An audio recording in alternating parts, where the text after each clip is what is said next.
They do for us. Real quick introductions. Closest to me, Kyle Larson, third place seating. Farthest away is Kevin Swindell, and of course, your champion once again, Shane Stewart. We'll go ahead and we'll open up the floor for questions.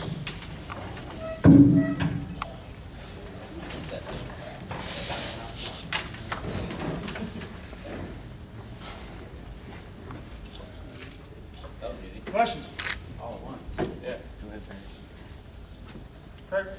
Yeah, Shane, 4 in a row. Talk about how tough that is to do, and you know, obviously you have the restart. Wayne gets the early jump early, and then we just kind of took off. Yeah, just had a couple angels on board of it with us, I guess. I mean, definitely wasn't the initial start that I wanted.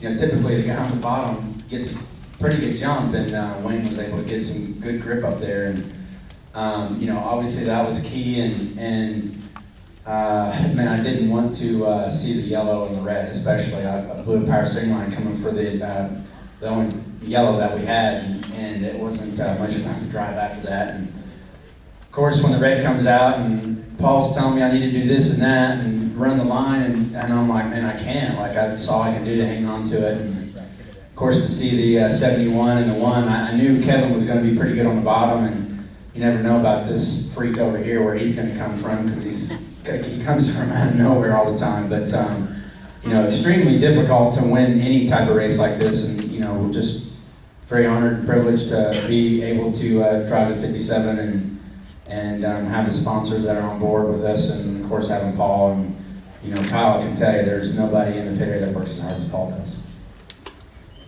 Kyle, you and Kevin kind of had a conversation after that race. Anything details you can give us or anything like that, or what was going on?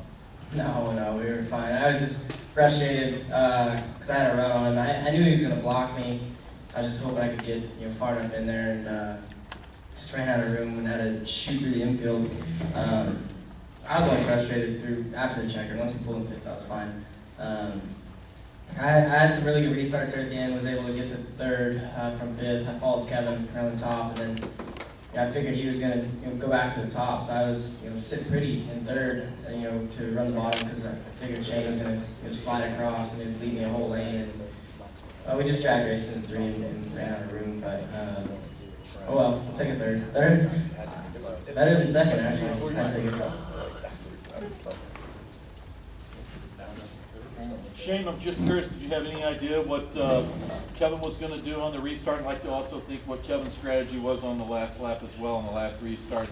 Did you know if he was running the top or the bottom, or do you have any idea what he was doing? Or just No, I mean, he was extremely good on the bottom last night, so I figured that that's where he was going to be. But you know, I really was left with no option other than to race the way I was racing, to kind of enter low and slide out, because there was no way that I could have entered on the cushion and stayed on the cushion, or entered on the bottom and stayed on the bottom. There's just, once I got locked left, it was all I could do to keep it left and not, go straight in the fence. So, just obviously the race played out in our favor, and just very happy and humbled to be standing up here in Victor's Lane. Kevin? I kind of planned to try to stay back and let him get a little bit out, when we came off before, just so I had good air, because I really wanted to run the bottom 1 and 2, and I thought that was kind of my better option. And I guess with the steering, it was tough to keep digging right there, and he kind of got loose, and it got me back to him. And then really my only option was to go to the top. And I think you saw what Sweet did when he tried to run the bottom behind him. The restart before, and he just missed it. I knew I didn't want to completely give it away.